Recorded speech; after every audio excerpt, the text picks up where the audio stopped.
അപ്പോൾ ആദ്യം ഇതുപോലത്തെ ഇഷ്ടമുള്ളൊരു കളർ പേപ്പർ എടുക്കുക. എന്നിട്ട് വീഡിയോ കണ്ടാൽ നടുക്കുന്ന മടക്കുക. പിന്നെ അതിനെ ഒന്ന് നടുക്കുന്ന മടക്കിയിട്ട് അതിനെ 3 ഒരേപോലത്തെ പാർട്ടാക്കാം. ഇപ്പോൾ വീഡിയോ കാണിച്ചിരുന്ന പോലെ അതേപോലെ ചെയ്താൽ മതി. ആദ്യം ഒരു മടക്കുക, പിന്നെ അതിനെ ഒന്നും കൂടി മടക്കി കഴിഞ്ഞാൽ ഇതുപോലെ കിട്ടും. അപ്പോൾ ഞാൻ ഇതുപോലെ 3 പേപ്പേഴ്സിലാണ് ചെയ്തിട്ടുള്ളത്. ഇനി നമുക്ക് വേണ്ടതെന്ന് വെച്ച് കഴിഞ്ഞാൽ ഇതിന് കറക്റ്റ് നമുക്ക് ഇപ്പോൾ എടുത്തിട്ടുള്ള ഒരു പേപ്പറിൻ്റെ കട്ട് വെച്ചിട്ടായിരിക്കും നമുക്ക് എത്ര വണ്ണം വെച്ചിട്ടായിരിക്കും നമുക്ക് മടക്കി കഴിഞ്ഞാൽ കിട്ടുക. അപ്പോൾ അതിന് വെച്ച് വരക്കാൻ പറ്റിയൊരു സാധനം ഇട്ടിട്ട് കറക്റ്റ് വട്ടം നമുക്ക് വരച്ചു കൊടുക്കാം. 2 എണ്ണത്തിൽ ചെയ്തിട്ടുണ്ട്. ഇനി നമുക്ക് ഒന്നിലും കൂടി ചെയ്യാൻ പറ്റില്ല. എനിക്കിപ്പോൾ 2 എണ്ണമാണ് വരക്കാൻ കിട്ടിയത്. നിങ്ങൾ എടുക്കുന്ന സ്ഥലത്തിൻ്റെ വലിപ്പം പോയിരിക്കും എത്ര എണ്ണം വരക്കാൻ പറ്റുമെന്ന്. ഇനി നമുക്കിത് കട്ട് ചെയ്തെടുക്കാം. ഇതിപ്പോൾ നമുക്ക് പറ്റുന്ന പോലെ നല്ലൊരു വട്ടം മുറിച്ചെടുക്കാൻ നോക്കാമെന്നേ ഉള്ളൂ.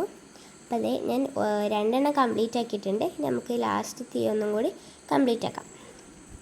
ഇത് വീഡിയോയിൽ കാണിച്ചുന്ന പോലെ കിട്ടണമെന്നേ ഉള്ളൂ, പെർഫെക്റ്റ് വേണമെന്നില്ല.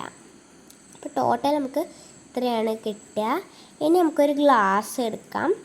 ഇനി ഗ്ലാസ്സിന് ഇങ്ങനെ ഒന്ന് വെച്ചിട്ട് നല്ലോണം പ്രസ് ചെയ്ത് കഴിഞ്ഞാൽ ഒന്ന് നിന്നോളും. അപ്പം ഞാൻ ഇതുപോലെ പശ തേച്ചിട്ട് ചെയ്ത് കൊടുക്കാം. ഒരു പെറ്റൽ വെക്കുക, എന്നിട്ട് പശ തേച്ചിട്ട് അടുത്ത പെറ്റൽ വെക്കുക.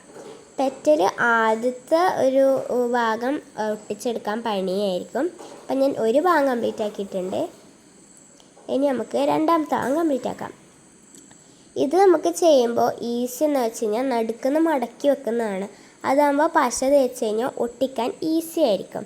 അപ്പം നമ്മൾ രണ്ടാമത്തെ റൗണ്ട് ഒട്ടിക്കാൻ തുടങ്ങി.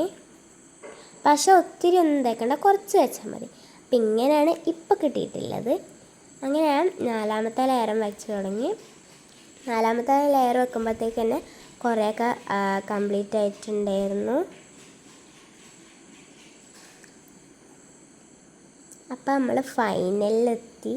ഒത്തിരി സന്തോഷമായി ഫൈനൽ ഇങ്ങനെയൊക്കെ കണ്ടപ്പോൾ. ഇനി നമുക്ക് ഫൈനൽ പാർട്ടും കൂടി ഒന്ന് ഒട്ടിച്ചിട്ട് നടുക്കത്തെ പോഷൻ നമുക്ക് കംപ്ലീറ്റ് ആക്കാം. ബാക്കി 2-3 പീസ് വന്നിട്ടുണ്ടായിരുന്നു കേട്ടോ.